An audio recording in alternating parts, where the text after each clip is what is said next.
como o neurocirurgião tem um microscópio, sempre ficava assim, microcirurgia com microscópio, a endoscopia vídeo assistida, tá? Faz 8 anos que a endoscopia independente, ou seja, pegar um endoscópio e colocar dentro da coluna, passou a ser uma cirurgia bem clara, a gente estudou, houve uma dificuldade com a questão dos convênios, então, nos últimos 8 anos, eu fazia sempre off-label, significa de fora dos convênios médicos, fiz isso, e desde 1º de abril deste ano, a cirurgia endoscópica da coluna entrou como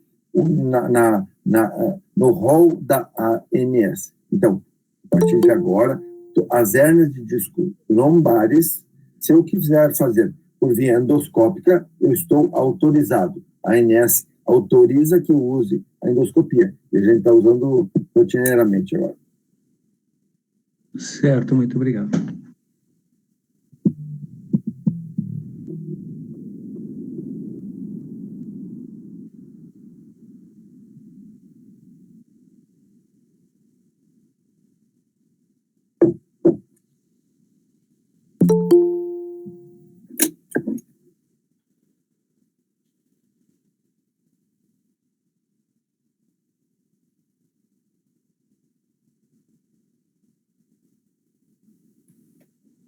Não sei se o professor Pablo vai apresentar o doutor Fernando ali, ou a Alexandra.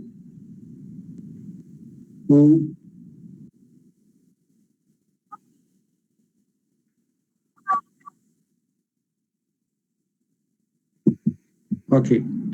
Não, tranquilo, a gente aguarda aqui chegar às 8h30, o pessoal entrar, tá tudo tranquilo. Eu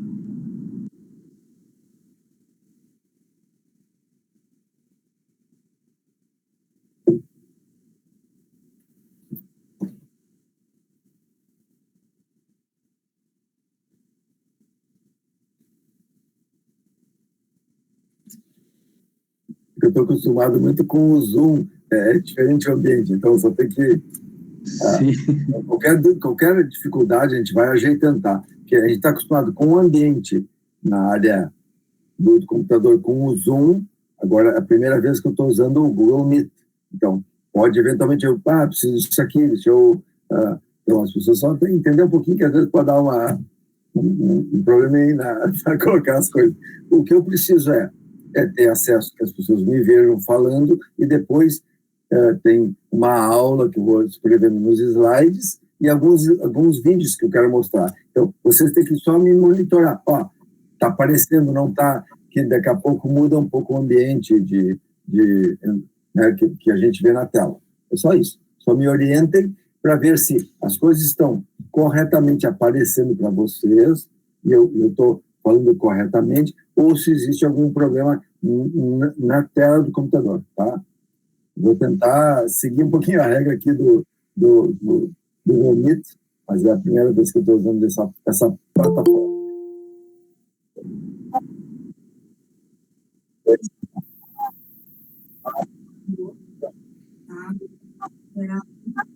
Tá. Tranquilo, a gente vai conversando, vai... Tudo bem, doutor Fernando? Tudo jóia, tudo tranquilo. Tudo tranquilo, beleza. Como é que está o doutor Rogério, tudo tranquilo? Tudo tranquilo, graças a Deus. Estamos aí, graças a Deus, na expectativa aí da conversa aí, porque esse assunto é bem interessante. É isso aí. Bom, eu sei que o doutor Fernando tem uma apresentação, então, se o senhor quiser, pode passar a apresentação primeiro, né? E depois deixar um espaço para perguntas, né? Então, o que é importante, assim, que as pessoas que estão junto conosco aqui nessa apresentação entendam. Como neurocirurgião, a minha apresentação, ela teoricamente, está voltada para um médico intervencionista na coluna, tá? Mas, por outro lado, é importante que, mesmo a pessoa que não faça uma intervenção na coluna, não coloque uma agulha, não faça uma cirurgia. A gente sabe que hoje 90% das doenças na coluna, principalmente com relação às dores degenerativas, elas são curadas por técnicas não invasivas. Tá?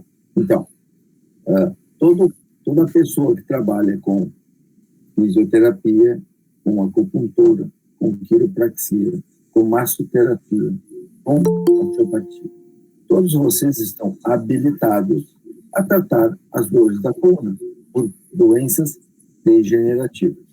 Okay? Então, 90% dos casos, vocês é que vão tratar, vocês é que vão curar esses pacientes. Tá? O que acontece? 10% desses pacientes vão ter um problema e não conseguem uma solução com medidas conservadoras. Então, aí nós temos que agir. Então, aí o médico intervencionista, o cirurgião, vai atuar sobre este paciente. E nós temos, basicamente, duas grandes possibilidades. Uma é técnicas minimamente invasivas, puramente com agulhas, fazendo uns bloqueios na coluna, tentando com isso, indiretamente, tratar a inflamação, a dor do paciente.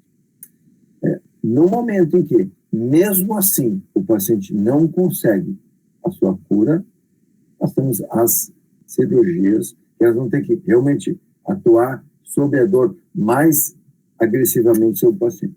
Então, o que nós vamos conversar hoje? Eu vou colocar uma apresentação que tem o objetivo de dar para vocês apenas alguns subsídios para vocês entenderem o que nós, médicos, neurocirurgiões, fazemos com aqueles 10% dos pacientes que têm uma dor e que não conseguiram melhorar a despeito do que vocês fizeram bem com medidas não invasivas. Está correto assim? Ok. Então, a minha ideia agora é fazer uma apresentação. Eu vou colocar slides. Eu só quero que vocês me digam se está correto. E esses slides é uma apresentação. Eu vou interromper ela, vou tentar colocar alguns vídeos. Ou seja, dar para vocês uma ideia do que nós, cirurgiões invasivos, fazemos, mesmo que sejam medidas minimamente invasivas, o que nós estamos tentando fazer para ajudar os pacientes com dor. É importante que vocês entendam. Nós estamos restringindo a patologia lombar. Tá? Porque se eu falar de toda a coluna, daqui a pouco eu vou dormir à meia-noite. Né? Então, nós vamos começar assim. Então, hoje nós vamos conversar sobre as dores lombares e ciáticas, as dores radiculares, todas envolvendo a coluna lombar, ok? Então, eu vou ver aqui se dá tudo certo, vocês vão me dizer se deu certo, tá? Vou criar uma janela, okay? Vamos ver se a gente consegue compartilhar esta janela. Doutor Fernando, me permita somente apresentar o senhor para... perfeito. O pessoal já tá aqui, os alunos, né? Nós somos alunos do Instituto Coluna Vertebral aí de vários estados, do Rio de Janeiro, da Bahia, de quais estados mais aí, deixa eu lembrar aqui, de Santa Catarina, de Rio Grande do Sul, Minas Gerais, São Paulo, né? De vários estados da federação aí, estão assistindo a sua palestra. E essa palestra será gravada, então, e será reproduzida para mais um público ainda maior. Né? Então, eu quero apresentar ao senhor, né, o Dr. Fernando Schmidt, neurocirurgião aqui de Novo Hamburgo. Então, eu já conheço a longa data, né, um médico aqui muito conhecido, um profissional muito conhecido na cidade, muito renomado. Título de especialista em cirurgia da coluna no Brasil e também na Alemanha, né? E é um grande prazer aqui estar tendo, né, essa participação aqui nesse seminário, junto com o Dr. Rogério, que também vai mais adiante participar conosco, né, sobre fraturas. E desde já quero agradecer, né, nessa semana tivemos com o Dr. Virgílio, da Bahia, falando sobre classificação de subgrupos, foi muito satisfatório, o pessoal gostou muito da preleção dele, e agora temos essa brilhante palestra, essa brilhante discussão que vai agregar muito no conhecimento, né? E é muito importante também, porque a gente tem aquele momento de que tem que dizer chega, né, em alguns pacientes, e, né, decidir, então, fazer um encaminhamento quando nós temos um paciente que não estamos controlando a dor e temos que, muitas vezes, passar por uma nova etapa, né, que é necessária. Então, é importante reconhecer, fazer essa transdisciplinaridade, reconhecer essas demandas. Então, por isso, temos essa palestra aqui para absorver esse grande conhecimento. Dr. Fernando Schmidt, eu sou muito grato também pelas colaborações no passado, que o senhor deu para nós nos outros programas, nas diplomações de quiropraxia, e também a participação na acupuntura com o Dr. Cleto também, Emiliano, né?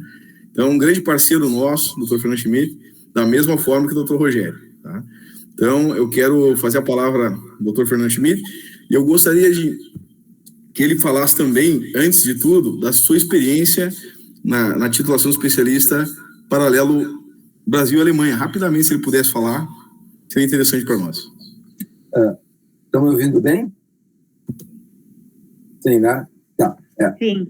Então, assim, ó, o neurocirurgião, a neurocirurgia é uma especialidade que a gente faz 6 anos de residência médica. E eu tive aquele propósito, sempre fazer assim, faz uma parte aqui no Brasil e vai para a Alemanha. Tá? Então, o neurocirurgião, ele faz cirurgias no crânio, no cérebro, mas também na coluna, que está o sistema nervoso, tanto a parte do encéfalo, quanto da medula e das raízes nervosas. Bom, cada médico, por incrível que pareça, mas mesmo optando por uma especialidade como a neurocirurgia, é uma especialidade, mas dentro da neurocirurgia também existem subespecialidades. Então, tem um médico que faz mais aneurismas, coisas cerebrais, do ponto de vista vascular. Aí tem um cara que, não, eu quero só fazer tumores do cérebro. E eu me dei conta, na Alemanha, que os grandes serviços de neurocirurgia dos quais eu atuei, aí tinha assim, 2.000 cirurgias por ano. 1.200 eram na coluna, só 800 eram no cérebro. Ou seja, a coluna temos 60%, 70% da atuação da maioria dos neurocirurgiões. E me interessei por esta área. Né? Então, quando eu vim para Novo Hamburgo, fixei residência aqui, eu sou de São Leopoldo, 7 quilômetros daqui, é pertinho e tal. Mas, ao vir para Novo Hamburgo, porque a estrutura hospitalar do Hospital Regina é muito boa, né? Embora também tivesse clínica em Porto Alegre, mas fixando aqui essa situação, a cirurgia da coluna me abriu uma perspectiva de uma atuação. E foi diminuindo a minha atuação no encéfalo, ou seja, até 2008 eu operava normalmente as 2 patologias, mas um médico, o melhor é, quanto mais especialista numa determinada região, tanto mais são a eficiência e a diminuição das complicações. E desde 2008, eu me dedico exclusivamente às cirurgias da coluna, né? Faço cirurgias da coluna. E isso que me ajudou muito, porque com isso que eu fiz? Eu fui pegando as técnicas minimamente invasivas, minimizando o meu trauma sobre a coluna vertebral, e hoje tenho essa facilidade de poder indicar aos pacientes o que é melhor do ponto de vista minimamente invasivo. Claro que eu não estou eliminando as cirurgias macroscópicas. Existem casos que eu tenho que abrir toda a coluna, botar 10, 20, 30 parafusos, que as grandes artrodeses da coluna. Mas, numa grande maioria, a gente consegue indicar procedimentos minimamente invasivos. Com relação à Alemanha, assim, ó, foi muito bom. Eu tive 1 ano na cidade de Hannover, em 1990. Depois eu tive mais 2 anos na cidade de Wiesbaden, de 92 a 94. E depois, em 2007, fiquei mais um ano em Tubinha. Tá? Como eu tenho a cidadania alemã, eu pude revalidar meu diploma de médico do Brasil na Alemanha. E depois, o que eu fiz? Eu fiz uma prova de revalidação em neurocirurgia. Aí eu tinha que comprovar as cirurgias que eu tinha feito aqui como neurocirurgião e fiz uma prova oral, em alemão, obviamente, sobre os conhecimentos em neurocirurgia. Então, eu tenho a diplomação médica e de neurocirurgião, tanto no Brasil quanto na Alemanha. Essa é a histórica, assim, o histórico das viagens, que vai para a Alemanha, volta para o Brasil. E aqui faço as minhas especializações, especializado em cirurgias minimamente invasivas, cirurgia endoscópica, procedimentos de bloqueios, e essa basicamente é a minha contribuição que eu posso dar para vocês hoje à noite. Alguma coisa que precisa mais? Sim. Muito obrigado. Estamos aguardando essa apresentação. Estamos ansiosos. Então, assim, ó, eu vou colocar os slides, só me coloque assim, se os slides estão sendo vistos, tá? E no meio, tem um vídeo, daí eu tenho que tirar a apresentação, põe um vídeo e vamos vendo se isso fica interativo, se fica legal para todo mundo, ok? Tá, vamos ver aqui, ó, uma janela, e compartilhando, vamos ver.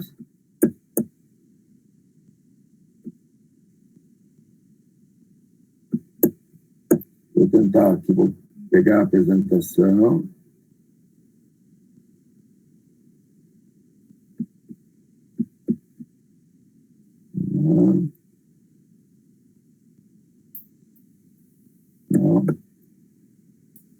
Não é essa.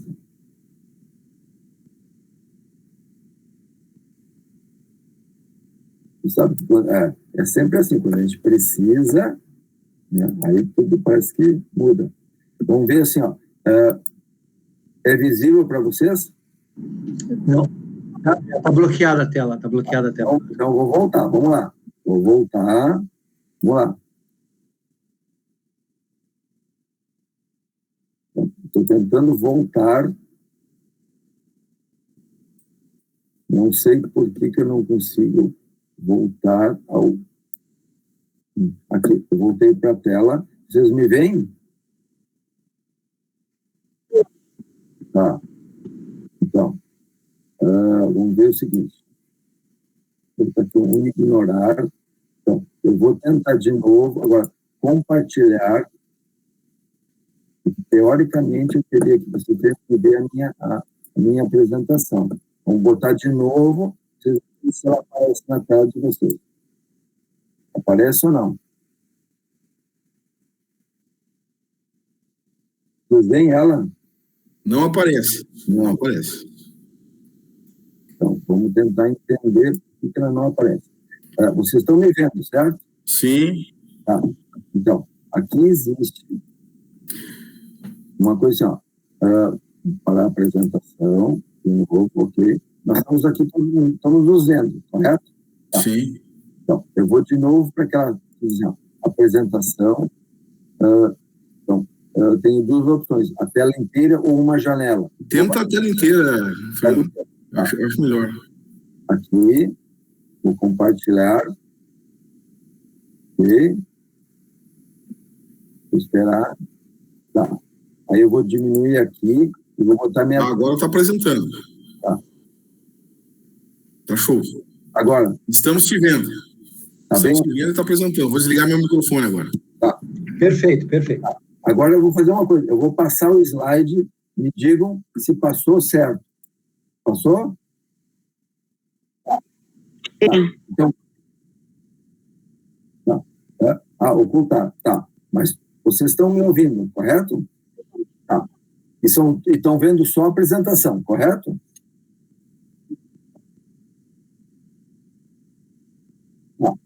Posso... Vocês me veem falando? Sim. Tá, legal. Então, posso continuar? Então, a nossa apresentação, ela objetiva mostrar para vocês como são feitos os bloqueios para a dor e as cirurgias são chamadas minimamente invasivas na coluna lombar, tá? Uma coisa importante esclarecer para todo mundo que bloqueio e infiltração é a mesma coisa. Na realidade, quando eu faço um bloqueio ou uma infiltração, eu estou colocando numa seringa um analgésico e um anti-inflamatório à base de corticoide e vou injetar. Então, bloqueio e infiltração é a mesma coisa, correto? Tá. Então, agora eu vou passar o próximo slide. Vamos ver aqui. Vou tirar aqui. Tá. Tudo ok para vocês? Sim, tudo ok. Então, primeira coisa que todo o médico que atua sobre uma dor na coluna, e hoje nós estamos falando só sobre a coluna lombar, então, eu tenho que ter uma ideia, quando o paciente fala comigo, qual é o possível gerador da dor na coluna.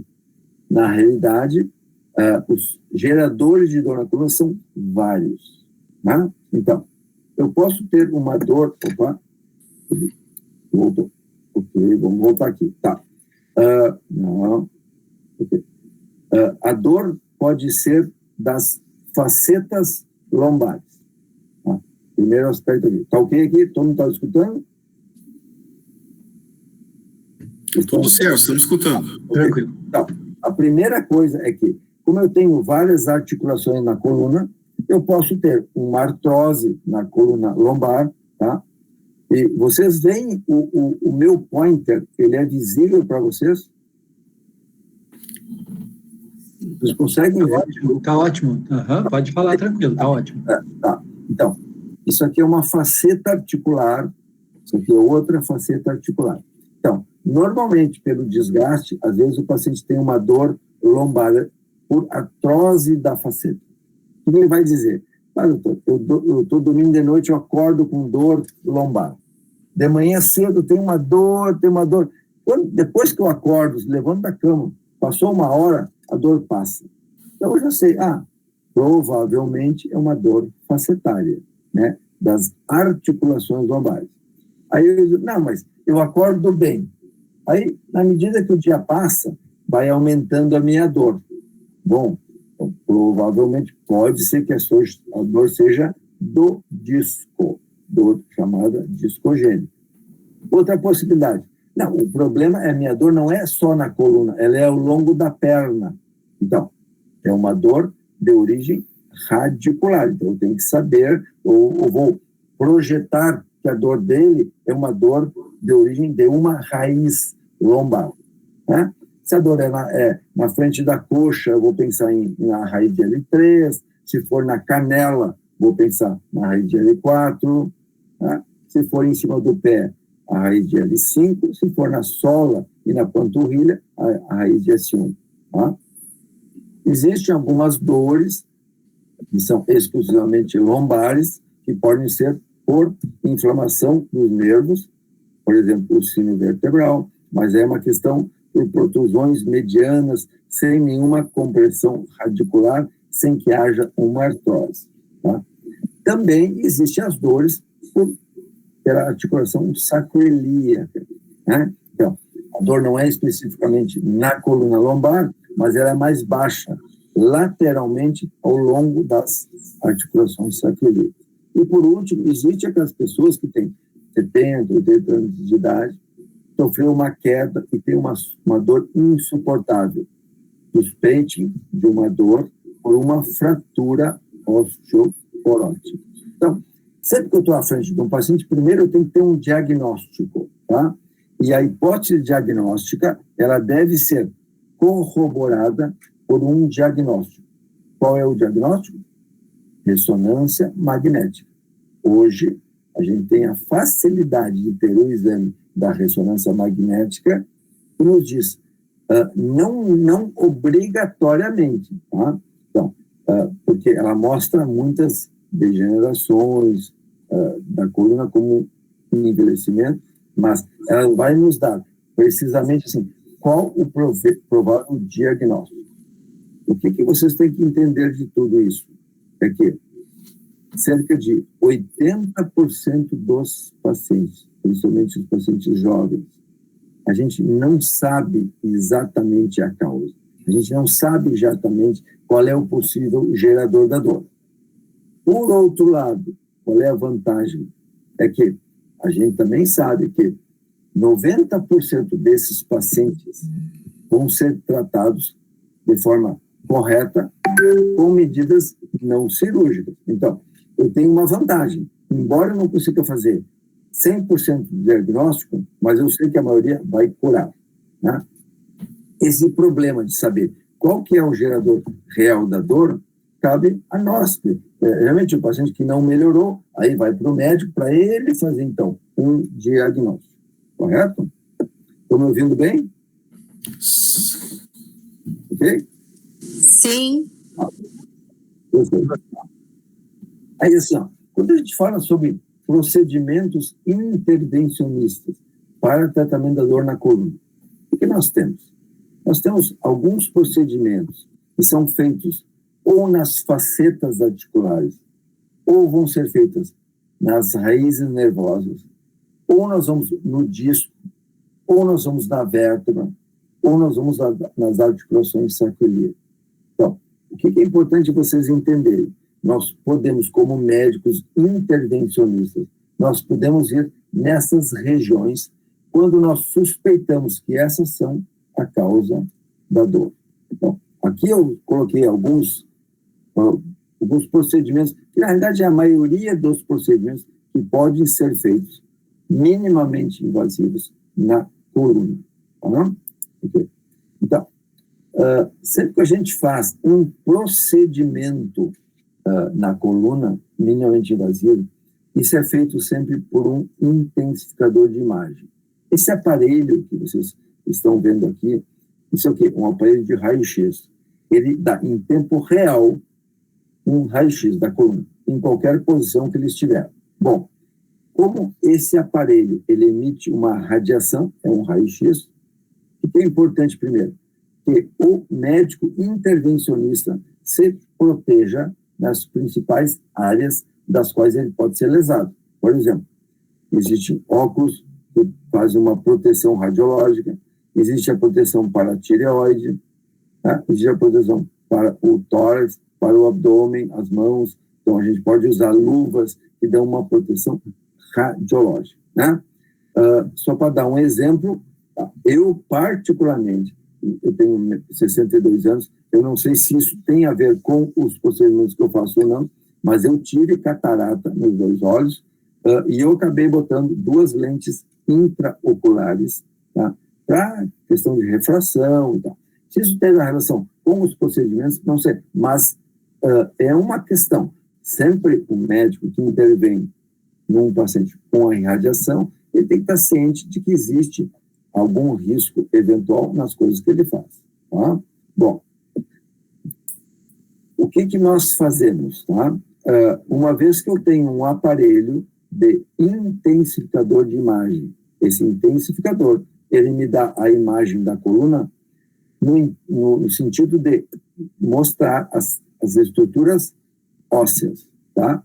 Eu não tenho como ver no raio-x uma raiz nervosa, não tenho como ver a medula, mas se eu sei onde estão essas estruturas com relação às estruturas ósseas, eu consigo saber exatamente os pontos que eu tenho que botar minha agulha para fazer os procedimentos, tá? Então, quando eu estou em AP, eu estou vendo a coluna lombar e eu consigo ver as estruturas que me interessam.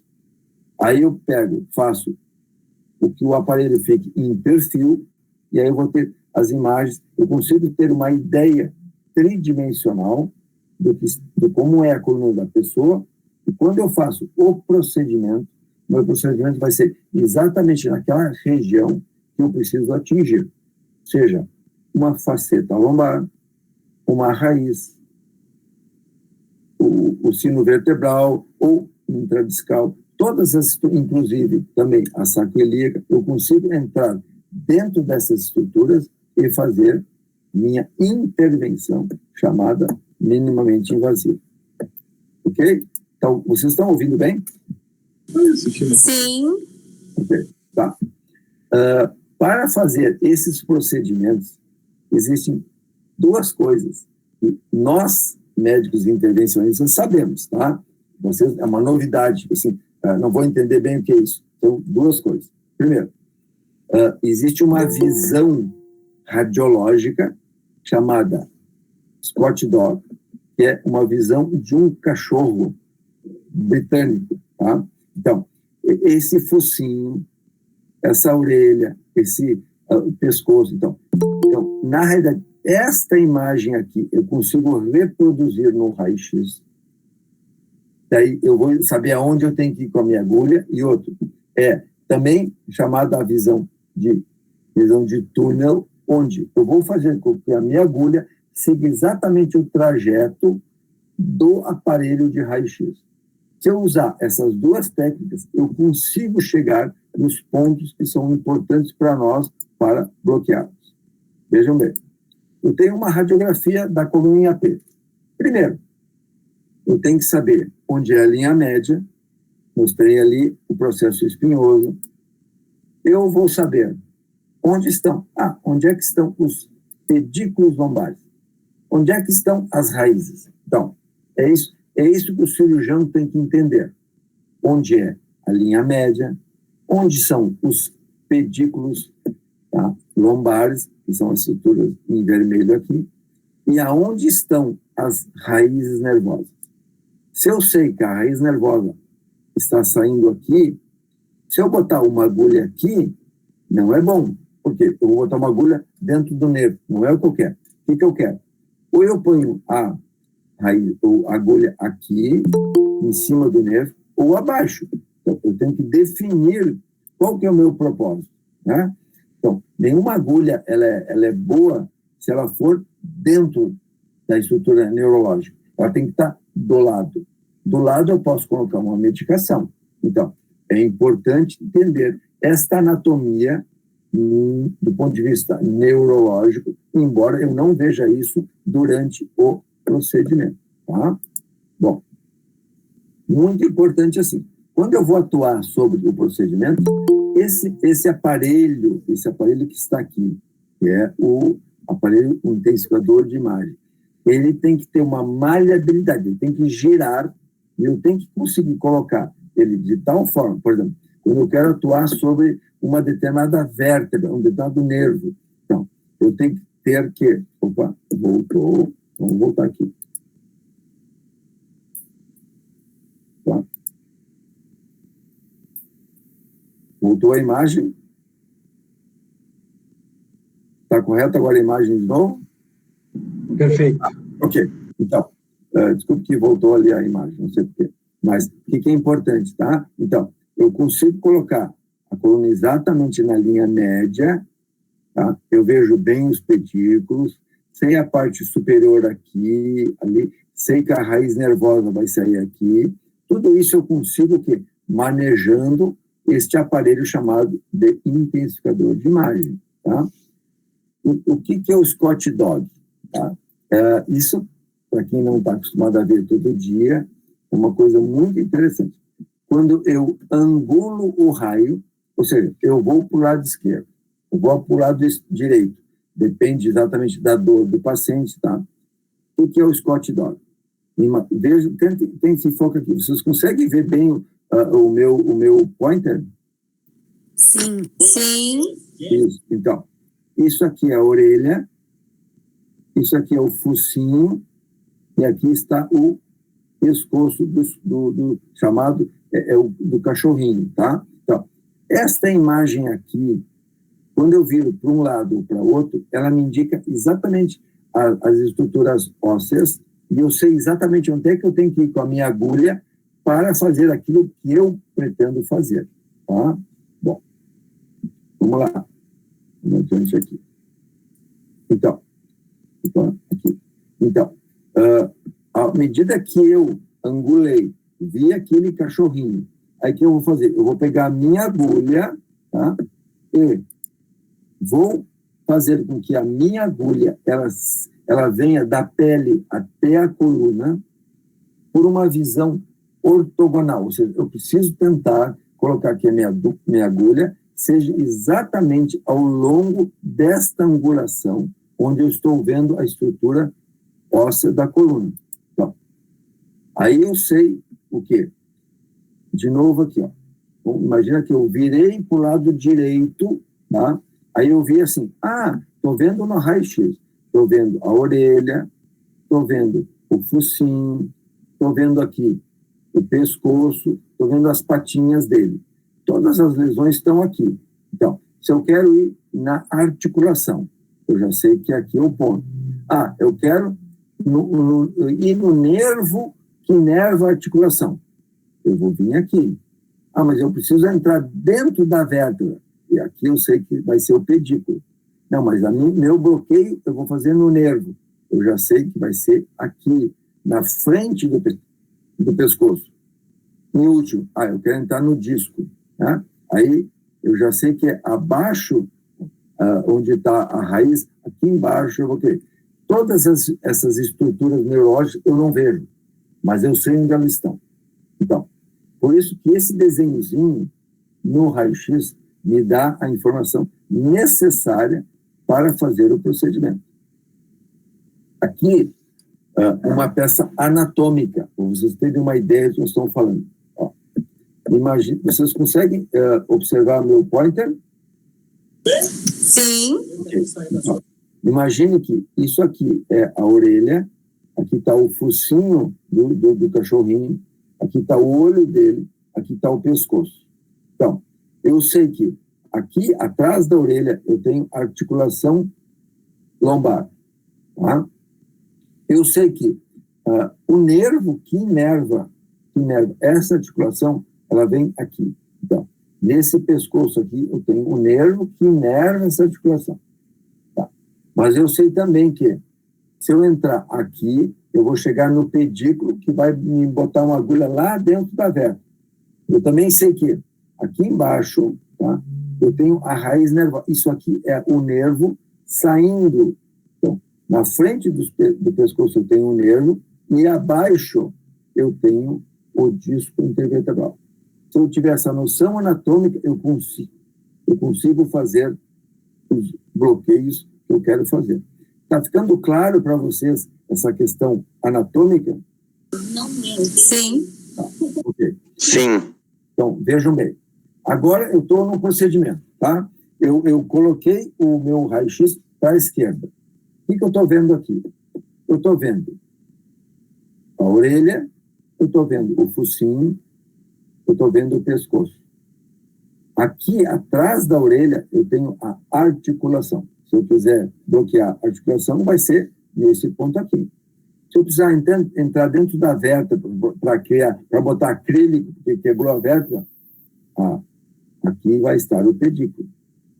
Eu quero bloquear um nervo.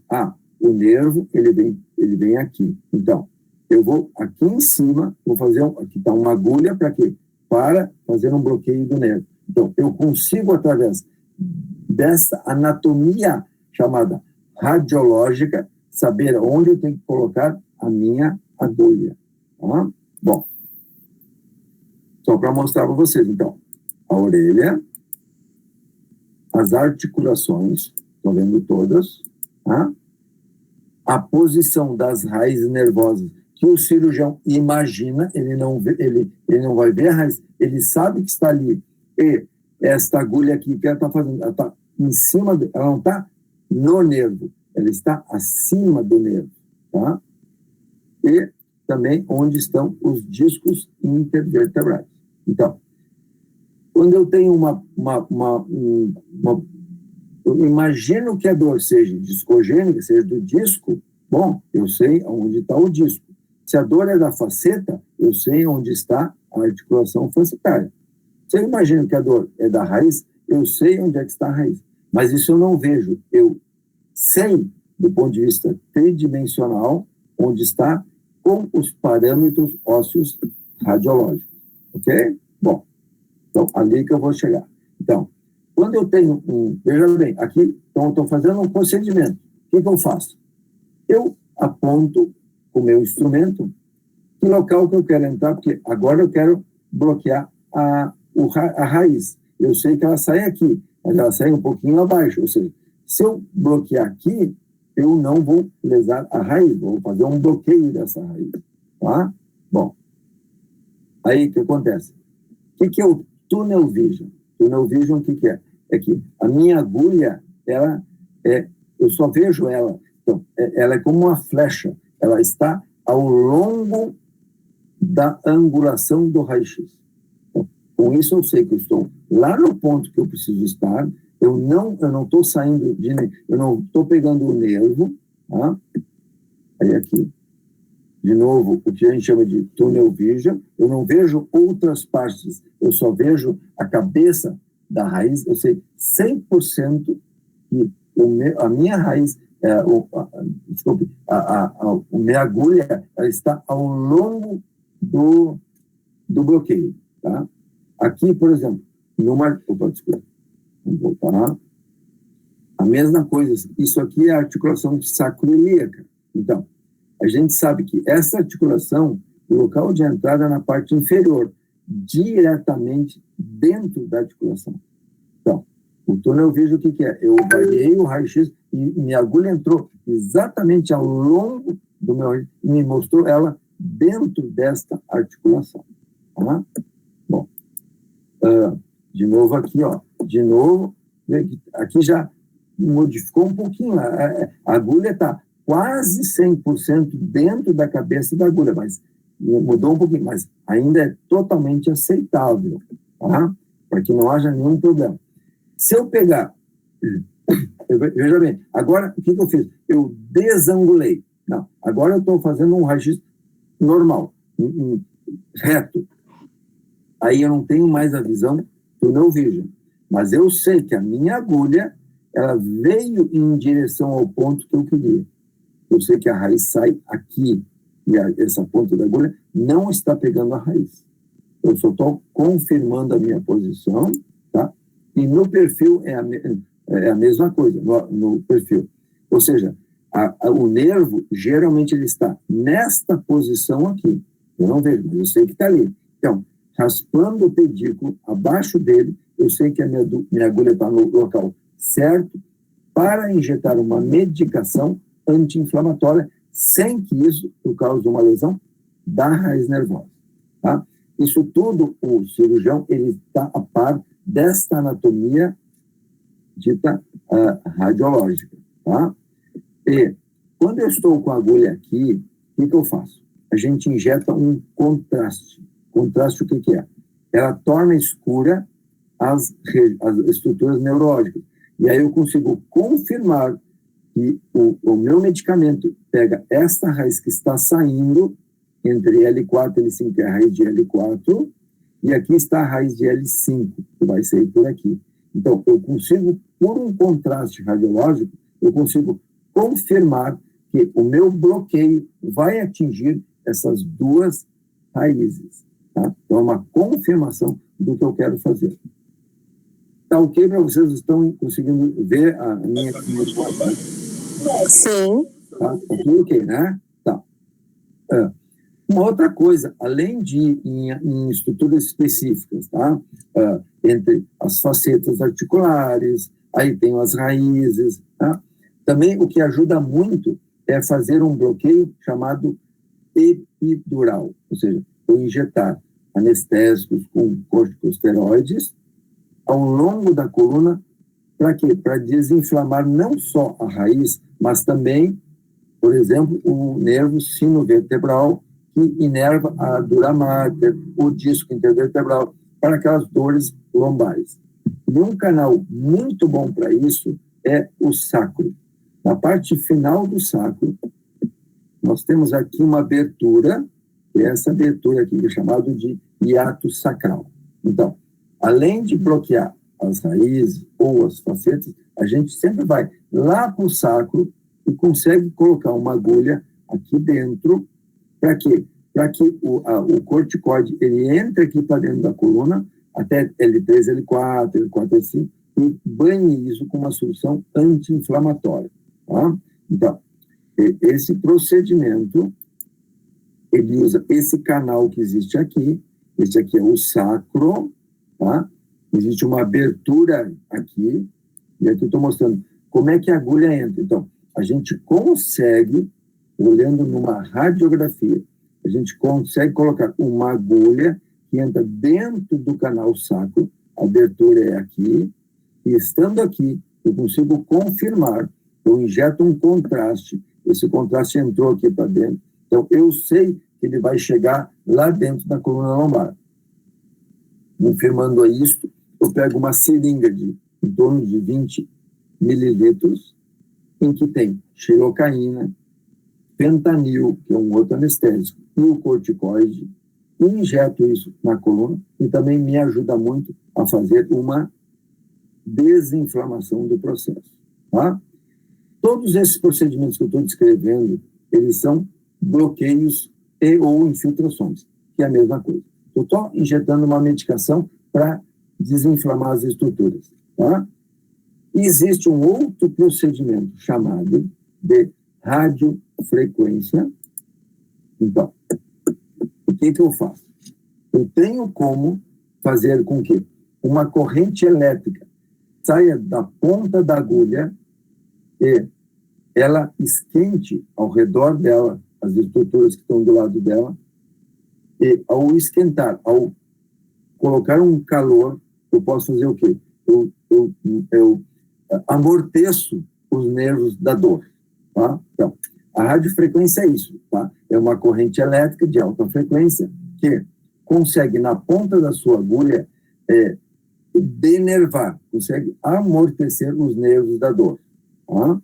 Bom, isso se faz geralmente como o segundo passo depois de um bloqueio. O paciente tem muita dor das facetas, eu posso denervar os nervos que inervam essas facetas.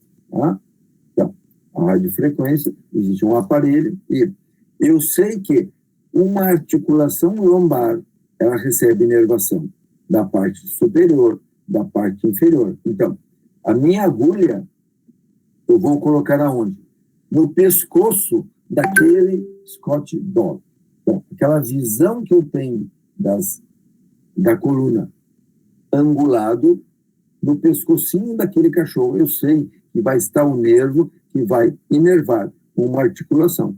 Só que como a articulação vem de cima e de baixo, eu vou fazer a radiofrequência neste superior e nesse nervo inferior. Com isso, esta articulação, por exemplo, L4 e L5, vou fazer em L4 e em L5. Se for L5, S1, L5, S1. Se for as duas, eu vou fazer em L4, em L5 e em S1. Tá? Bom, aí, o que acontece? Essa lesão, ela afeta principalmente as fibras que tratam de dor. Isso aqui é importante, né? Então, elas fazem com que haja um amortecimento. Essa lesão da estrutura neurológica, ela dura de 1 ano até 2 anos. Depois, os nervos se regeneram. Então, a radiofrequência não é eterna. Ele é um procedimento que vai melhorar a dor por 1 ano, 2 anos, e depois eu tenho que refazer.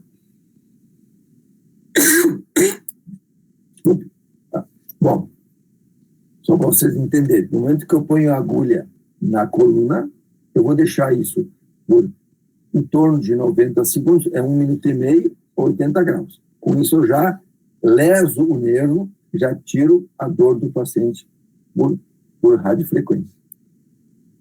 O que acontece? Se eu aplicar uma radiofrequência convencional a 80 graus ou 90 graus, se eu botar isso numa raiz nervosa que forma o nervo ciático, aí eu vou ter um problema. Por quê? Porque aí eu vou lesar um nervo motor, um nervo que faz movimento. Então, eu posso utilizar a radiofrequência convencional para um nervo que leva questão de sensibilidade. Quando eu tiver um nervo maior, tipo uma raiz nervosa, L4, L5, S1. Aí eu tenho que usar outra técnica, que é chamada radiofrequência pulsátil, que não é uma lesão. A radiofrequência pulsátil, eu levo ela a 42 graus. Tá? Então, embora o tempo de ação, nesse caso, é de 4 minutos para fazer a ação, eu não estarei lesando a estrutura neurológica. Eu estou fazendo uma mudança no padrão de comunicação com o cérebro. Estou fazendo como que resetando o nervo para que ele entenda, para de dizer que está levando dor. Para com isso. E os pacientes conseguem ter um bom alívio da sua dor quando se faz nas raízes nervosas, seja na coluna cervical ou lombar, da radiofrequência pulsada. Como ela não provoca uma dor, o que ela faz? Ela não dura muito tempo. Ela melhora por 6 meses ou até 1 ano. Aí talvez depois tenha que ser repetida. Tá claro para vocês? Está tudo ok? Alguma pergunta, assim? Tudo bem. Doutor, o senhor falou da radiofrequência, do bloqueio com a radiofrequência e tudo mais. E o medicamento? Quanto tempo que dura o bloqueio com o medicamento? Isso. Então, assim, como qualquer infiltração, tá? Teoricamente, o procedimento ele vai ter uma durabilidade de 3 meses. Tá? Bloqueios, tá? Bloqueio ou infiltração. Quando for uma radiofrequência pulsada, de 6 a 9 meses, e quando for uma radiofrequência convencional, de 1 a 2 anos. O que acontece? Tá? É que, às vezes, o paciente tem um processo inflamatório, tu faz o bloqueio. Não necessariamente o paciente vai voltar a ter dor 3 meses depois. Por quê? Eu tirei o processo inflamatório, ele curou aquela dor, aquela inflamação, e às vezes ele volta 2, 3 meses depois. Doutor, se você fez um bloqueio em mim, fiquei boa agora 2, 3 meses, estou ótimo. Agora começou a doer. Então, não é uma coisa fixa. Né? Então, a medicação, ela vai agir no máximo do bloqueio, de 2 a 3 meses. Só que os pacientes, muitas vezes, têm a solução da sua dor por vários meses ou até anos. Respondi a tua pergunta? Respondeu. Outra situação, atendi uma vez um paciente que ele fez um bloqueio lombar e ele ficou com uma sequela neurológica, porque segundo veio, né, o médico encaminhou para mim, né, escreveu lá que teve um extravasamento de líquor. O que seria isso? Então, se no procedimento não houver um controle rigoroso de onde colocar a agulha, e ele puncionou o saco dural e saiu líquor, aí é uma complicação. Então, todo o procedimento feito na coluna, ele não prevê que a tua agulha vai funcionar o disco, o saco dural. Né? Então, se ele funcionou, teve extravasamento de líquor, então é um problema do procedimento. Tá? Como qualquer cirurgia. A cirurgia na coluna, o médico pode inadvertidamente rompeu a dura mater, teve uma fístula licórica.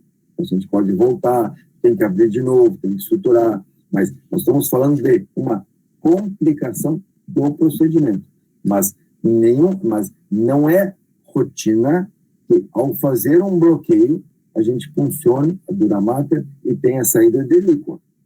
Tá? E outro problema é que tu pode botar a agulha não na posição correta e daqui a pouco tu está em cima do nervo, aí tu injetou medicação no nervo. Aí tu vai criar uma fibrose, uma dor. Então, como qualquer procedimento médico, todos os procedimentos médicos podem ter complicações. Então, isso que tu relatou já é uma complicação, não é o normal do dia a dia. Perfeito, muito obrigada. Posso continuar? Sim. Tá.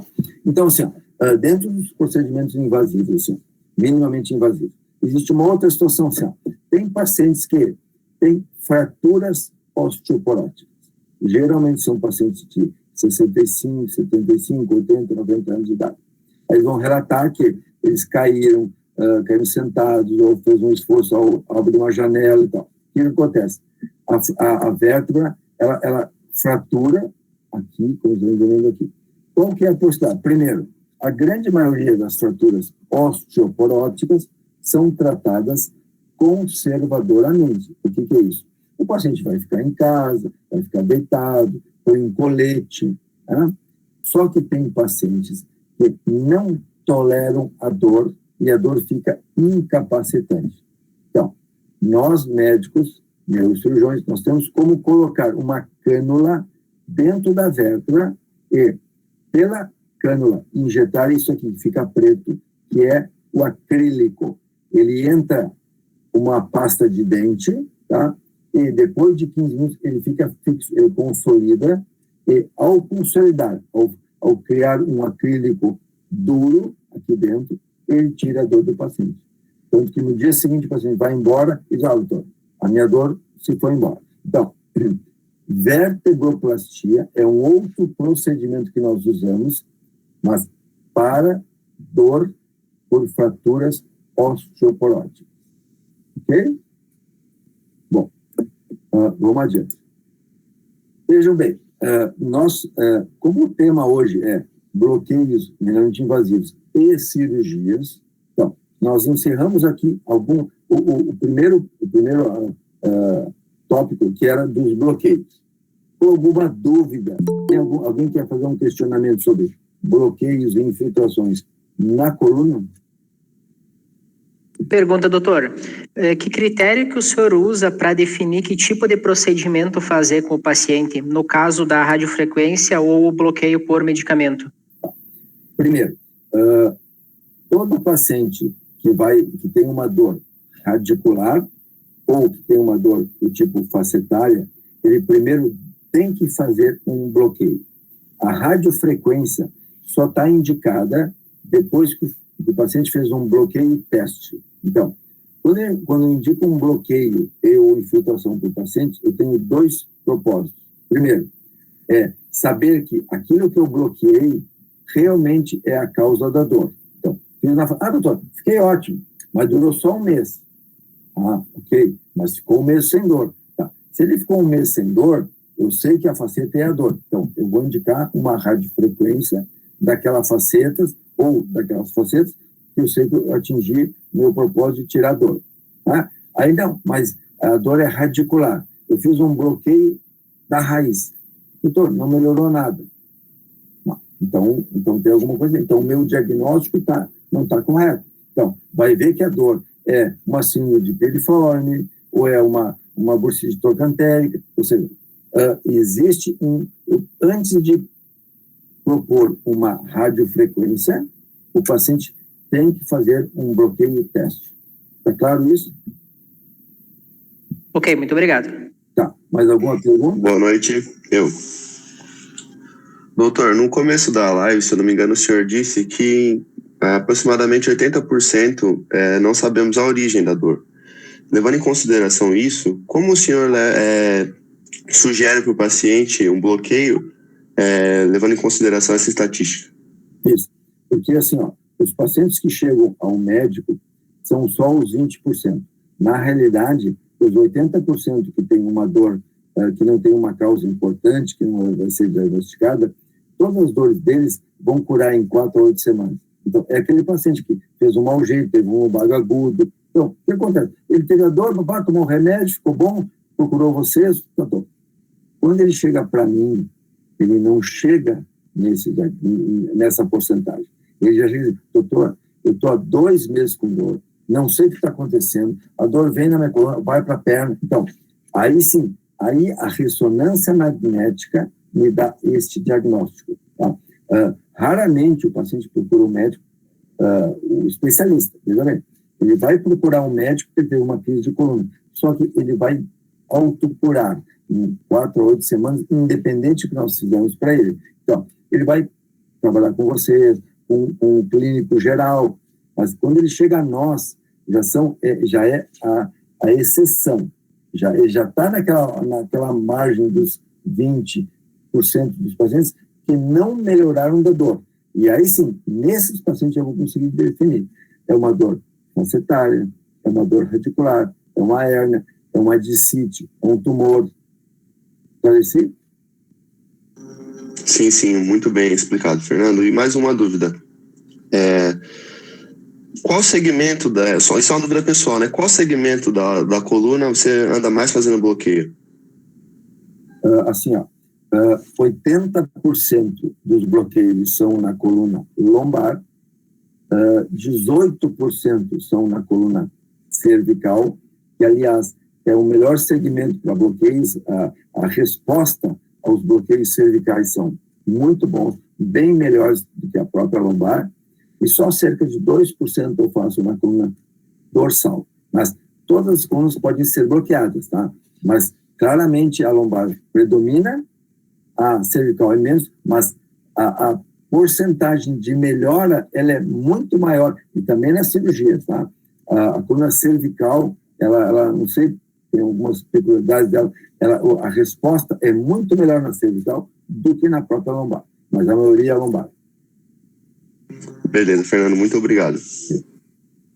Doutor, não sei se é pertinente a pergunta, mas ozonioterapia como tratamento para problemas lombares?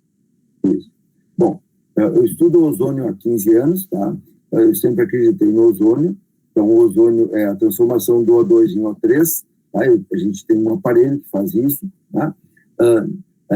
Na Itália, considerando toda a Europa, isso é uma técnica usada amplamente. Tá? Como a gente tem aqui no Brasil a questão que, medicamente, a gente só pode usar do ponto de vista experimental, existe uma dificuldade de nós, médicos, usarmos isso rotineiramente, tá? Mas eu acredito no ozônio, proponho para os meus pacientes fazer no consultório as injeções paralombares, ou seja, musculares na região paralombar, fazer sessões 3 vezes por semana, durante 1, 2, 3, 4 semanas, e também existem situações em que a gente injeta dentro do disco e também faço no bloco cirúrgico, além de injetar o corticoide, o anestésico, também o ozônio, tá? Mas, do ponto de vista médico, eu estou muito limitado, tá? Porque, a princípio, ainda não é uma técnica que... Veja bem, o fisioterapeuta pode aplicar, está autorizado, mas o médico tem uma certa restrição do Conselho Regional de Medicina. Mas eu acredito e sei que funciona, porque é um potente anti-inflamatório que nós podemos colocar tanto na raiz, na faceta, quanto interdiscal, inclusive para tratamento de hérnias de disco. Ok, muito obrigado. Bom, posso seguir? Sim. Então, agora vamos continuar. Então, agora vamos para outra parte. Veja, já estamos com 9h30, quase 1 hora aqui falando. Eu vou tentar, então, ser um pouco mais rápido aqui. Tá? Quando cansar, se você disser, doutor, chega, é muita informação, a gente pode parar, precisa da minha vida, por favor. Mas eu queria comentar agora, assim, a questão das hérnias de disco, tá? As cirurgias minimamente para as hérnias de disco. A hérnia de disco, então, é uma ruptura do anel fibroso, então, ocorre um extravasamento do núcleo pulposo para dentro da coluna, e ela pode estar em várias posições dentro da coluna, tá? Então, não vou entrar muito em detalhes sobre isso, tá? O que existe de tratamento minimamente invasivo, tá? Eu posso botar uma cânula, aspirar o centro do núcleo pulposo, que são chamadas dissectomias percutâneas, e são pernas contidas. Cada vez a gente faz menos. Por quê? Porque hoje a gente pode visualizar, a gente tem que ver as hérnias. Isso eu posso fazer tanto com microscópio, tá? Então, essa é a cirurgia mais convencional que a gente tem. A gente põe um microscópio cirúrgico, abre a coluna, geralmente com incisões de 2 a 5 centímetros. E o que eu estou vendo lá? Opa, deixa eu voltar aqui. Então, o que a gente vê? Eu consigo ver no microscópio a raiz nervosa, aqui é onde estava o disco, onde está a hérnia, tá? E foi retirada, e eu consigo visualizar, eu consigo retirar esta hérnia por uma técnica chamada microdissectomia, foi desenvolvida na década de 70 e 80, tá? E usa o microscópio cirúrgico, a incisão, ou seja, desta ponta aqui até aqui, é em torno de 2,5 centímetros. Tá? A única dificuldade que existe é que muitas vezes existem fibroses, ou seja, o fato de eu entrar dentro da coluna, tirar a hérnia, mexer nas raízes, pode dar uma fibrose e o paciente volte a ter uma dor no nervo, embora eu tenha tirado a hérnia. Tá? Mas agora eu vou tentar, vamos ver se vai dar certo, tá, pessoal? Vocês vão ter que me ajudar. Eu vou tentar mostrar um vídeo de uma hérnia de disco. Como é que eu faço lá dentro da coluna, tá? Vamos ver se eu consigo, se vocês vão enxergar isso. Vocês estão vendo? Sim. Tá, ok. Então, primeiro agora é uma imagem desfocada, ok? Mas vocês estão enxergando o que eu estou mostrando aqui na minha tela? Sim, perfeito. Isso, perfeito. Então, o que eu quero mostrar para vocês, tá? Então, essa é a visão que nós, cirurgiões, temos, tá? Então, agora vai aparecer assim, eu já acessei a coluna, e aqui, ó, isso aqui é a raiz nervosa, tá? Lá é o saco dural. Então, eu consigo ver claramente com um microscópio, com uma incisão pequena, tá? Os nervos, ok? Eu vou acelerar um pouquinho, tá? Então, para vocês entenderem assim. Vejam bem. Então, vocês conseguem ver o meu pointer? Dá para ver aqui? Não, a gente está vendo o vídeo. Tá, ok, tudo bem. Então, basicamente, o que eu quero que vocês entendam, eu tenho o nervo lá embaixo, tá? Consigo ver um pointerzinho ali no vídeo, né? Tá, não, ok, tá. Eu vou só acelerar. É só para vocês terem uma ideia de como é a visão do cirurgião, tá? Então, agora o que eu estou entrando? Eu estou entrando com um bisturi, eu estou cortando o disco intervertebral, ele estava protruso, ele estava abaulado, tá? E aí eu consigo, e essa realidade sempre sangra um pouco, e eu consigo, ó, tirar com essa pinça. Eu estou tirando para fora aquilo que é a protrusão, tá? E eu tenho uma pinça que vocês não enxergam, mas ela está afastando os nervos, tá? Então, o que eu quero com esse vídeo? Que vocês só entendam que a microcirurgia me permite atuar sobre a raiz nervosa. Agora, esse sangue que fica coletado aqui, ele pode ser, ó, eu aspiro, eu estou vendo agora um nervo, estou afastando o nervo, mas esse sangramento, depois que fecha a cirurgia, ele fica ali um pouquinho. Então, isso pode ser ou não uma causa de uma fibrose, mas eu não tenho outra solução. É assim que a gente opera com microscópio cirúrgico, ok? Tá. Agora eu quero voltar para a apresentação. Vocês vão me dizer se está tudo ok. Tá ok? Tá. Então, para tentar evitar com que a gente tem que abrir a coluna, lá um japonês inventou na década de 70 de ir só pelo lado, ou seja, botar uma pinça direto no disco para tentar tirar as hérnias sem que a gente tivesse que abrir a coluna. Tá? Só que isso tem pouca eficácia, porque na verdade a gente não está vendo a hérnia. O melhor é ver a hérnia. Tá? Então, o que é importante? Vocês estão vendo os olhos piscarem? Sim. Isso. Então, o que é melhor? É enxergar as estruturas. Tá? Então, embora com o microscópio eu consiga olhar a maioria das coisas, melhor ainda é se eu conseguir criar um endoscópio que, através de, não usando uma incisão de 2,5 centímetros, mas imagina se eu botar 7 milímetros e conseguir olhar lá dentro da coluna. É o que nós conseguimos hoje fazer com as cirurgias endoscópicas. Tá? Então, hoje a gente consegue colocar esse aparelho aqui, isso é um endoscópio, aqui está a raiz nervosa, aqui está a faceta, eu consigo entrar por uma localização que a gente sabe que não tem nenhuma estrutura nervosa e que vai direto dentro do nervo. Então, hoje existe a cirurgia endoscópica, tá? Que é isso aqui, tá? Então, eu consigo botar um endoscópio e fazer através desse endoscópio. O canal de trabalho é em torno de 4 milímetros. Então, todos os instrumentos, eles são de 4 milímetros, que entram dentro da coluna e fazem a cirurgia.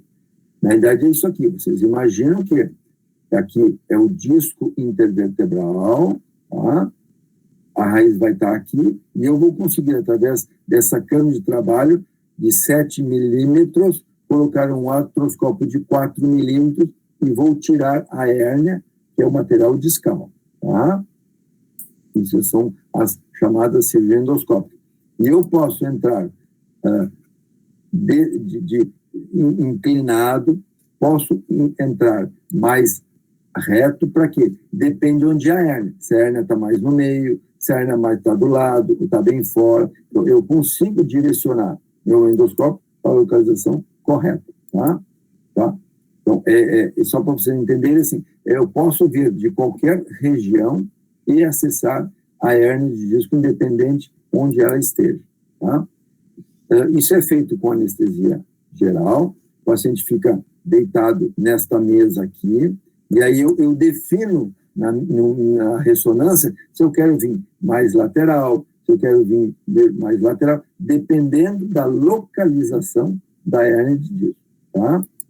Essa cirurgia pode também ser feita com sedação. O paciente pode estar exclusivamente sedado e não fazer uma anestesia geral. Aqui é a cirurgia, então, eu entrei aqui com uma cânula de 7 milímetros, o meu canal é de 4 milímetros, e essa imagem aqui é a que eu vejo na minha frente. Tá? Então, eu vou trabalhar com um vídeo do ponto de vista endoscópico. Tá? Aqui para mostrar assim, ó, todo este procedimento. Até eu chegar no disco, eu vou usar cânulas. Tá? Começo com uma agulha, né, que vai entrar aqui. Tudo isso, o que eu faço? Com um controle de raio-x. Então, aquele aparelho que eu faço os bloqueios, também está na sala e vai dizendo assim, eu estou indo no lugar certo. Ó, consegui entrar com a minha agulha dentro do disco. É aqui que vai estar a hérnia. Eu não vejo ela, mas eu sei que ela está ali. Então, aqui, a agulha entrando dentro do disco. Tá? Uma dúvida. Oi. No caso de caldequina, a caldequina é vista como uma emergência cirúrgica. Sim. Então, assim, ó, eu estava lendo uns artigos ontem mesmo, né, que grande maioria dos casos é cirúrgico e tal, mas alguns pequenos casos, onde o paciente tem algumas descompensações, tem alguns problemas cardíacos, aí alguns pacientes foram tratados de forma diferente. Esse tipo de cirurgia permite, por exemplo, o acesso cirúrgico menos invasivo para esses casos? Então, exatamente. A endoscopia, como eu não preciso fazer anestesia geral, que o paciente tem uma comorbidade, tá? Ele tem um problema cardíaco, pulmonar, eu consigo fazer esta cirurgia com sedação. Então, uma das indicações da cirurgia endoscópica são pacientes que não podem fazer uma anestesia geral. Então, a pergunta é perfeita, é exatamente isso. A gente consegue, então, fazer a retirada da hérnia e descomprimir a caldequina nessa situação. Está perfeito. Respondi? Brilhantemente. Tá bom, vamos lá. Então, aqui tá a agulha, ó. Aqui está o canal de trabalho, eu cheguei na metade do disco, tá? E aqui eu vou trabalhar, então, com um endoscópio, tá? Ó, de novo, assim, ó, o que eu quero? Eu não quero estar na frente, eu preciso estar na parte posterior, onde está a hérnia. Então, eu sempre olho no raio-x para saber se o meu endoscópio está na posição correta para retirar a hérnia de disco. Tá? De novo aqui, tá? Então, e essa cânula, eu consigo movê-la para dentro do disco. Um pouco, veja bem, aqui eu estou vendo a metade do disco, a metade do espaço epidural, ou totalmente fora, dependendo de onde está a hérnia. Então, existem hérnias que estão localizadas em lugares diferentes. Eu consigo manipular essa cânula para saber onde é que eu estou. Tá? eu botar aqui, tá? Agora, vamos lá. Então, já estamos terminando. Então, deixa eu ver aqui, ó, se eu consigo colocar alguma coisa para vocês entenderem. Uma cirurgia endoscópica, tá? Aqui, vocês só me digam se vocês estão vendo, vocês conseguem ver a cirurgia? Sim, sim. Então, aqui, só para vocês entenderem, tá? Então, parou aqui. Tá. Então, assim, ó, o disco, ele está na porção central, no meio da discussão. Então, lá às 12 horas, agora parou, vejam bem, às 12 horas, se olhar no relógio, lá em cima está a raiz nervosa, eu não estou tocando. O que eu estou fazendo? Eu estou com essa pinça de 3 milímetros, eu estou dentro do disco. Isso que está azul, eu coloquei um corante no disco, a gente põe um corante para saber, não, isso é o disco intervertebral. Então, essa é a porção da hérnia, é isso que eu vou retirar, tá? E lá em cima, agora ela saiu, mas às 12 horas eu estou vendo a raiz, eu não vou mexer na raiz. E como eu não mexo nela, só tiro o disco, ó, então, agora de novo o ganchinho, está tocando lá em cima, é o nervo, tá? Eu não preciso tocar nele, eu só vou dentro, fazer a retirada dessa herniação. Então, a cirurgia endoscópica tem essa vantagem. Eu vejo a raiz nervosa, mas eu só atuo lá dentro, sobre essa estrutura que está corada. Então, eu só vou me direcionar ao disco e vou tirar esse disco. Com isso, eu consigo ter certeza que eu estou descomprimindo o nervo, mas não preciso mexer nele. Tá? Isso tudo é assim, ó. Quando terminar a cirurgia, ficou 7 milímetros de incisão. Ok? Sim. Bom, por último, eu vou mostrar uma coisa aqui, ó, que é, só para agora, então, para finalizar, tá? Eu vou mostrar um tumor, vejam bem. Isso aqui, imagine, eu abri a coluna, tá? Tirei o osso da coluna lombar, tá? Isso é real, eu não estou... Então, é como eu, cirurgião, enxergo a cirurgia, tá? Já sangrou um pouquinho, tem sangue. Eu tirei o osso da coluna e já abri a dura mater. Ou seja, eu expus a cauda equina. Eu vou mostrar para vocês a cauda equina de um tumor dentro da cauda equina, tá? Então, agora o que eu faço? Isto aqui já está aparecendo nos nervos, ó, e aqui é um tumor, por sorte, é um tumor benigno, tá? Então, lá ao fundo, eu estou vendo um tumor, estou afastando as raízes da cauda equina, tá? Então, as raízes estão expostas, felizmente, a gente pode tocar neles, tá? E agora eu vou trazer para fora o tumor e retirar esse tumor que nasceu de uma raiz da cauda equina, tá? Dá para ver direitinho? Sim. Ó, então, isso aqui são nervos da cauda equina, tá? E agora eu vou puxar, ó, tudo é da cauda equina. Eu não faço nenhuma lesão sobre eles, tá? Mas o tumor está dentro da cauda equina. Eu achei mostrando só, então, ó, puxei o tumor, tá? Ele está saindo de uma raiz nervosa. Isso aqui é uma raiz nervosa. E o que eu vou fazer? Eu vou dissecar o tumor que nasceu dessa raiz, vou tirar esse tumor e, com isso, eu descomprimir a cauda equina. É interessante só para vocês entenderem que nós, cirurgiões, nós podemos abrir a cauda equina aqui. Mas como? É viável. Ó. Eu estou tirando a raiz nervosa em contato com o nervo, de onde ele nasceu, as raízes vão ficar íntegras. Depois, o que eu vou fazer? Eu vou fechar a dura mater, vou hermeticamente para não ter o líquor não pode ficar saindo, que seria uma fístula licórica, e o paciente depois fica bem, tá? Então, esse é um paciente que foi operado cerca de 2 semanas atrás, já tirou os pontos ontem, está muito bem, porque a gente conseguiu retirar esse tumor, tá? E mantendo íntegra todas as raízes da cauda equina, ok? Bom, vamos lá. Encerrando aqui. Bom, esta é minha apresentação, ok? Alguma dúvida, algum questionamento?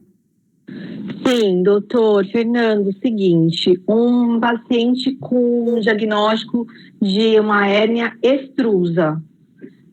A primeira é de imediato quando você vê numa ressonância, né, e com o paciente, já é realizado, já é indicação cirúrgica ou não?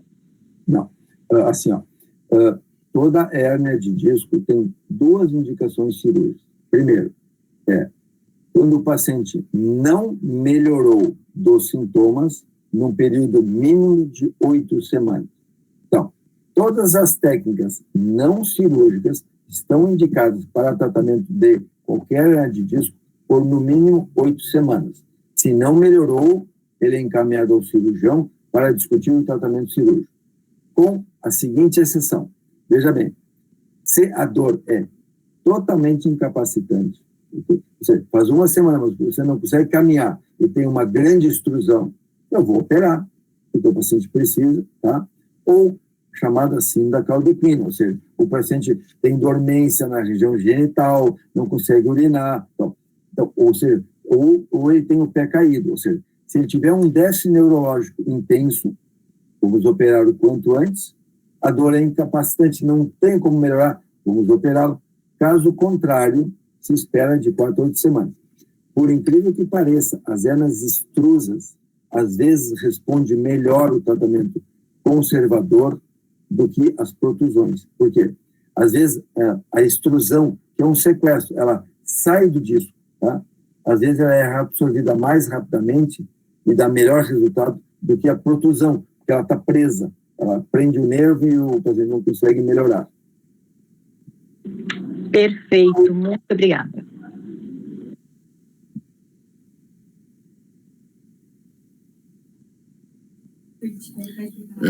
Uma perguntinha. Exatamente isso, Fernando. Muitos artigos mostram que o percentual de regressão na hérnia extrusa é menor do que nas outras hérnias, né? Maior. É maior, isso. Maior, isso, exato. A pergunta que eu tinha para te falar é o seguinte: uma discussão que a gente tinha na Fevale, lá na quiropraxia, algumas semanas atrás, era o seguinte. Eu queria até perguntar para você, porque era uma discussão dentro de sala de aula, a eletroneuromiografia é critério para tratamento cirúrgico na hérnia de disco ou não? Eu até advoguei que não, porque eu vejo que não, né? E foi questão de prova, e eu coloquei que eu acho que é importante a eletroneuromiografia, mas pelo que eu vejo na prática clínica, não é um critério absoluto, né? Exato. O que a gente valoriza na lombocetalgia e na dor persistente radicular é o diagnóstico por ressonância magnética. Então, eu sei que aquela dor, e eu tenho que fazer o diagnóstico clínico, a raiz de S1, de L5, de L4, de L3, e tem uma hérnia correspondente, a eletromiografia não me ajuda em nada. O que me ajuda a eletromiografia? O paciente tem uma ressonância, não tem uma compressão. Eu posso corroborar que a dor vem de uma raiz, fazer um bloqueio, mas na indicação da cirurgia não me ajuda. Por quê? Ou eu vou fazer cirurgia porque a dor é persistente e eu sei onde é que é a compressão, ou ele tem um déficit neurológico. A eletromiografia não precisa me dizer que ele tem um déficit neurológico. Eu sei examinar o paciente. É o exame clínico. A eletromiografia é um exame assim, muito pouco, me ajuda muito pouco na conduta, tá? Ele é mais preservativo. Pois é, não sei nada, tá? Não tem uma hérnia, vamos fazer uma eletromiografia, vou ver o que está acontecendo, vai ter uma polineuropatia e tal. Mas a eletromiografia não entra, para nós médicos cirurgiões, não entra como fator de indicação, sim ou não, de cirurgia. Legal, muito bom. Foi. Perfeito, tá. Então, vamos ver aqui. Então, onde é que eu paro isso? Vamos ver aqui. Parar a apresentação. Ok. Deu certo?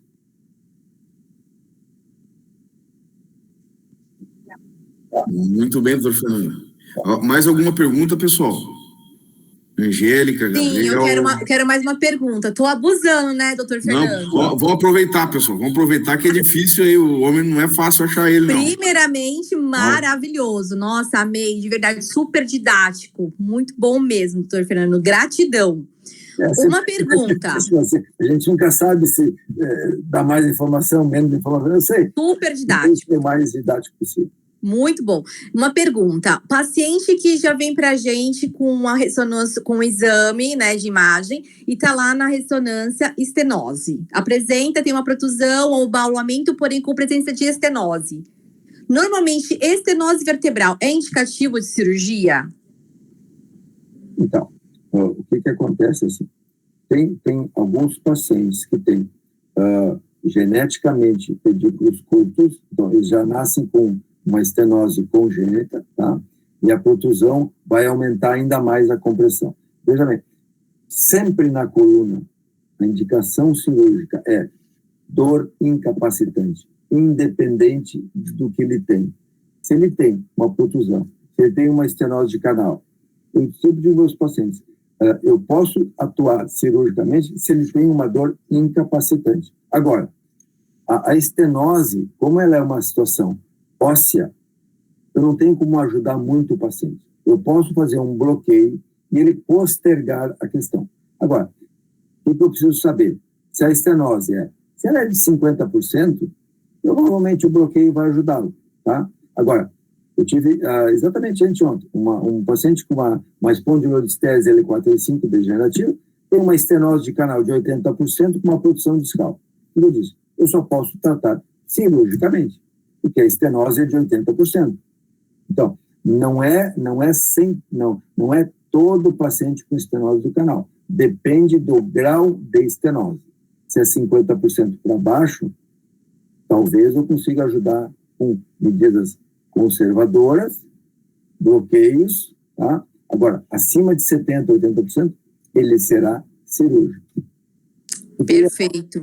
A estenose, a hérnia de disco, o disco, ele pode ser reabsorvido, ele pode diminuir. Então, as hérnias podem melhorar, tá? Agora, a estenose é óssea, ela não vai melhorar. Então, toda a estenose é cirúrgica, porque ela é óssea. Agora, eu só vou operar se ele tem o sintoma pertinente à estenose. E se for mais de 70%, daí não tem o que oferecer. Perfeito. Paciente com espondilite anquilosante tem indicativo de bloqueio? Isso, tá. Então, agora nós entramos numa outra questão. Espondilite anquilosante é uma doença reumática. Tá? Sim. É uma doença complicada, é uma doença para o resto da vida. Então, na espondilite anquilosante, se ele tem uma dor lombar, a gente, com um tratamento adjuvante, ele não é um tratamento curativo, mas ele tem indicação. Faz um bloqueio, melhorou, faz uma radiofrequência. É um tratamento temporário da dor. É um paliativo, digamos. Isso, exato. Tá. Ele não é curativo. Se ele melhorar durante meio ano, um ano, que legal. Então, eu posso fazer uma vez por ano uma radiofrequência. Eu explico para os meus pacientes assim, ó. O cara que é diabético e toma remédio todo dia. Ele diz, doutor, mas não adianta fazer bloqueio. Daqui meio ano tem que repetir de novo. Mas que engraçado. O remédio o senhor toma todo dia. Agora, um bloqueio cada 6 meses é ruim? Não. Se o meu bloqueio melhorar a sua dor por meio ano, que legal. Agora, Agora, o senhor toma remédio todo dia para pressão, para hipertensão arterial, para diabetes. Então, tem doenças que eu não curo, eu melhoro, que é artrose, espondilite anquilosante. Então, o paciente tem que entender o que ele tem e o que eu posso oferecer. Perfeito. Obrigada, doutor. Muito bem, pessoal. Mais alguma pergunta? Doutor Rogério, alguma colocação? Eu gostaria de só complementar com o professor Dr. Fernando a respeito da espondilólise, né? A espondilolistese com espondilólise, se houver assim, como é que faz uma avaliação para critério de instabilidade, se a gente pode fazer alguma coisa minimamente invasiva na comprovação e como comprova a instabilidade ali? Basicamente assim, a gente pede um raio-x funcional, né? É um raio-x que a pessoa faz flexão e extensão. Se houver um deslizamento maior do que 4 graus e maior do que 11 graus de angulação, então é um diagnóstico radiológico que a instabilidade é uma macroinstabilidade, tá? Mas também, assim, depende do paciente. A gente pode ter uma microinstabilidade, ter muita dor, e eu vou indicar uma artrodese, tá? Ou mas geralmente quando ele vai além desses critérios, ou seja, o deslizamento da vértebra é maior que 4 milímetros e a angulação é maior que 11 graus, eu tenho uma macroinstabilidade. O seu caso, pela sua dor persistente, é uma indicação de fixação. Daí nós falamos de uma artrodese cirúrgica. Minimamente invasivo, o que significaria isso? A gente tem feito incisões paramedianas, tá?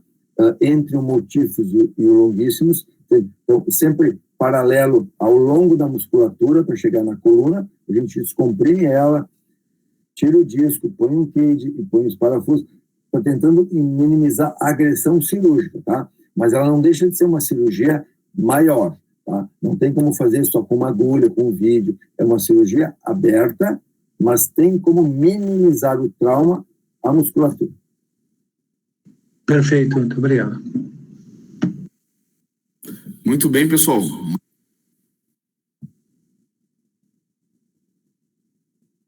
10 da noite, né?